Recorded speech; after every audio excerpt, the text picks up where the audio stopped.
Hey ladies and gents, this is Andrew Lowrie bringing you some commentary for the 2018 Disc Golf College 400 National foot hole Championship. downhill.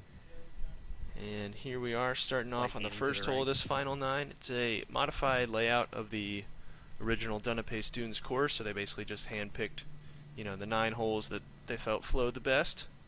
And this is our first one, course hole 5. This one I opted to throw my Explorer out into the field. The basket's up on that ridge on the right side, and it's a little bit of a dangerous pin, so I opted to play it safe. This is Joe Carmical. He was my teammate at UT at the time, and going into this round, we were both. I was 9 shots back of first, and he was 10 shots back of first. And sitting in 16th and 17th, we were both thinking, all right, let's try to play clean, not do anything too crazy, and just get into the top 10. Try to be first-team All-Americans that way. So both of us kind of had the mindset of just keeping it safe, keeping it in bounds, and kind of taking our birdie opportunities when we could get them. Stuck around some trees. So on this Dunipace Dunes course, kind of the main characteristics of this course is there's a lot of OB. A lot of greens play around OB, typically on 3 sides of the green, and a lot of baskets on mounds and slopes. So putting is especially important in this layout. Not running any putts outside your comfort zone. Really making sure you capitalize when you do get a good look for birdie. So on this card we have a couple different guys from all around the country, which is kind of one of the things that makes this event so special, right? So we had myself, Andrew Lowrie, and Joe, both on the UT team. And then just teeing off, we had one of the University of Augusta guys. This is Spencer Mallett out of Arizona State. Really good dude. I enjoyed playing this round with him. Good sportsmanship, fun guy to just hang out with and play some disc golf. And then I think last on the box we have Trenton Vielbig, and he's out of University of Wisconsin Platteville. So I mean, you can see right there, like, guy from Georgia, Wisconsin, Arizona, and then two Texas boys. So it's a good mix of disc golfers from all around the country. It's a pretty special event. Definitely had a blast making the trip up there with the University of Texas team.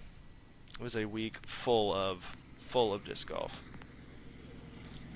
So kind of as an aside for this video, right? Obviously this was an old Facebook Live video that I dug up, so we're not going to have all of my shots in here, but I'll definitely walk y'all through some of the ones we miss.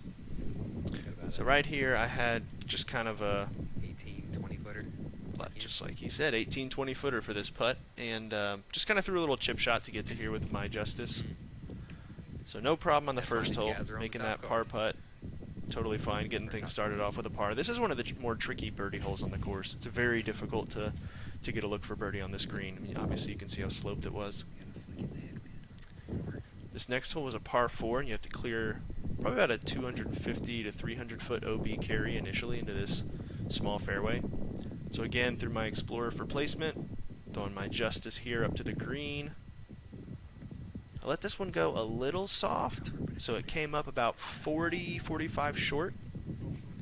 And as I mentioned before, kind of Joe and I discussed our strategy for this round. We both kind of agreed to lay up putts like this, right, where there's OB behind this basket. You can see it's on a hill. So if I miss and it catches any kind of roll away, it's definitely giving me an extra stroke. So very unlike myself, I laid that putt up and just kind of put it within 5. Another easy tap-in par on that par 4. So getting things started a little slowly during this final 9, but things are about to pick up here. So this hole was very interesting. It was a bit of a controversial hole for all of us playing this event, honestly. It's a triple Mando island hole, so they're going for the similar vibe to like a hole 7 at Winthrop, where you've got the bamboo gate, but it's an island also. So there's no option to play safe and lay up. You have to attack, and you have to hit this gap, or you're basically taking a 4 for sure. So here I'm throwing my Marshall, a little bit of a left to right, so I'm making sure to keep it on hyzer, keep that wind pushing it down under the gate, and it did so. I ended up putting it about 15, 18 from the pin. You can see my shot right here. I tried to cut this video down as much as possible to remove some of the the walking and meandering about as it is as it is Nice an old too. Facebook Live video. It's not Joe Metz Pro quality, right?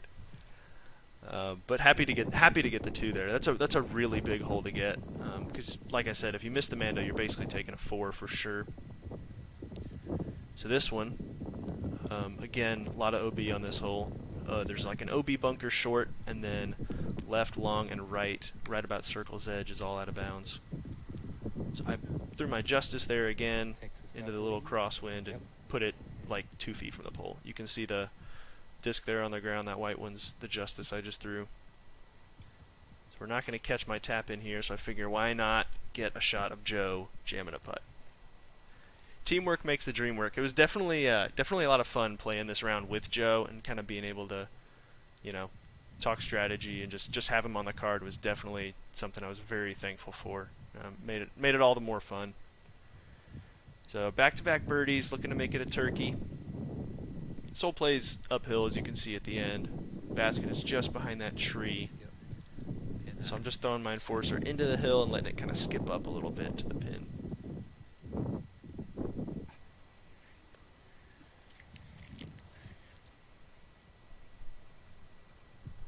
Once again, I mean, my drives were on point this round. I was putting them, you know, inside 20 feet, which if I can do that, things are going right. Texas. I think it's Texas. He's capitalizing on this card. So that gave me the turkey through those holes. Now we're at, this is basically a kind of an homage to the De La Top of the World, I think, right? So you can kind of see the fences down there surrounding those 3 trees. So a ton of OB on this one. You're very high up. So again, I threw an Explorer for placement, and the wind just kind of lifted it a little bit, and it didn't really flip it over. It just kept it gliding, just straight, and it just kept going. I meant to throw it kind of in a layup about 100 short, and it ended up only being like 40, 45 short because it just glided, you know, an extra 60 feet. 430-foot shot. So More big left to Explorer right, shot. right to mid. I was a little nervous as it just kept pushing straight, but ended up being good, and it definitely made the layup for the par even easier. So if you've played any kind of round with me, you know I tend to just run every putt if I can physically get the disc to the basket. So for me to lay up a couple putts this round was pretty unusual for me. It was definitely difficult for me to look at a putt like this, like, oh, I could hit this Outside birdie the on this hole, and that would be awesome. But you know, definitely was committed to my plan here of just, you know, lay up, keep it safe, Smart play. take the easy par. There's no need to press, right? Because in my mind, I'm still thinking just go for top 10, let other people make mistakes, and shouldn't have any issues kind of jumping up a couple spots and getting into the top 10 for All-American honors.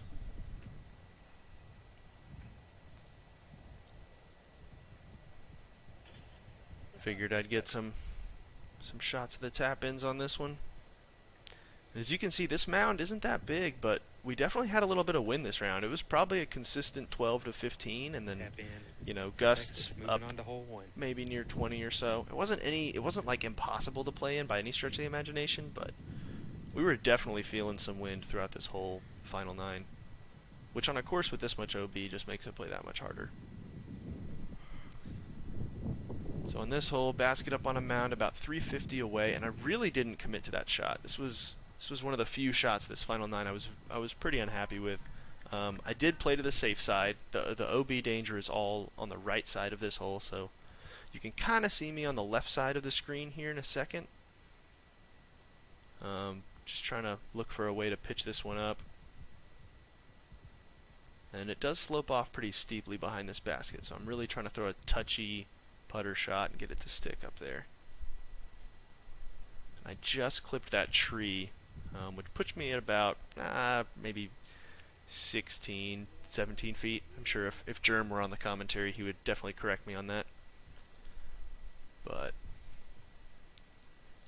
here's Trenton making his par putt. No worries.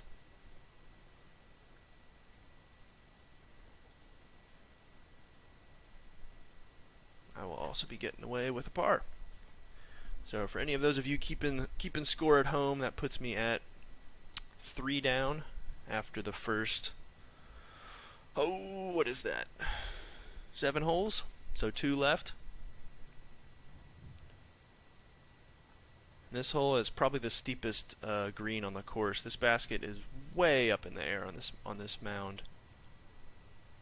I put my Warden up there. It hit the mound and kind of slid to the backside, and I ended up having about a 35 footer at this one. And of course, it feels like more because it's into a dead headwind and, you know, a million feet in the air. So this putt was definitely scary. I wanted to lay up, but wasn't really comfortable with it, so I just decided, well, what the heck, why not just jam the putt instead? You were the first to hear it. So took the unexpected 2 there, but definitely happy to get away with one. So this is the final hole of this final 9. 360 foot. Downhill. Road OB on the left.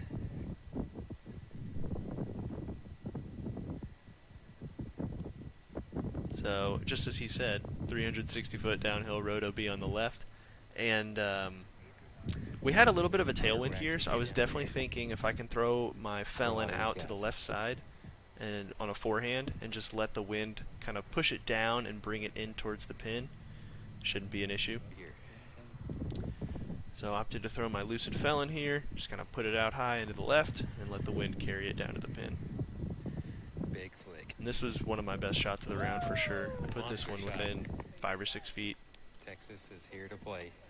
So looking for a tap in birdie, which will put me at 5 down, which for this layout is pretty spectacular. I mean, I didn't, even at this point, like I knew I was playing decent, but I really didn't think it was going to push me that far up the standings. Just because so going into this round, like I mentioned earlier, I was 9 shots back of the leader. So even with playing what I figured would be a hot round, like it wasn't something where at this point I was like, man, maybe I'm tapping in for the win. It was just kind of like, oh, great, played good, awesome. But finish. as it turned out, that was a tap in for the national title right there. So if I had known, maybe it would have been a bit more of a high pressure 5-footer, but as it wasn't too bad. So this was actually, I figured I'd just get a shot of this scorecard. So this was the point where I realized, oh man, I might actually have a shot, because as I was adding up the scores, the second best score on the card was a 31. 3 out of 5 guys on the card shot a 31, and I shot a 23. So I beat the card by 8. And being 9 back of the leader, at that point I was thinking, whoa, like I may have something here. And as it turned out, I did end up winning by 2. So again, thank you for bearing with me for this. Obviously, not the highest quality video ever, and I definitely cut it up pretty choppy, but mainly just wanted to put this online just for friends and anyone who feels like watching. Just a little fun video. But thanks guys, hope you enjoyed, and have a good one.